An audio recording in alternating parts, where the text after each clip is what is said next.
ঋণখেলাপি বা বিদেশি নাগরিকদের জাতীয় নির্বাচনে অংশ নেওয়ার সুযোগ দেওয়া হলে এনসিপি রাজপথে নামবে বলে হুঁশিয়ারি দিয়েছেন দলটির মুখপাত্র আসিফ মাহমুদ সজীব ভুঁইয়া।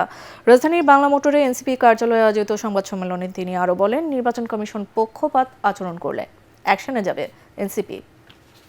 বিএনপি নিজেদেরকে গণতন্ত্রের ধারক বাহক, গণতান্ত্রিক রাজনীতির পায়োনিয়ার বলে বিভিন্ন জায়গায় বলে আসছে এবং মনে করে, কিন্তু তাদের কাজকর্মে আমরা দেখি যে তারা সম্পূর্ণ 180 ডিগ্রি টার্ন নিয়ে গণতন্ত্রের বিরুদ্ধে, বাংলাদেশের সংবিধানের বিরুদ্ধে, বাংলাদেশের প্রচলিত আইনের বিরুদ্ধে কাজ করে যাচ্ছে।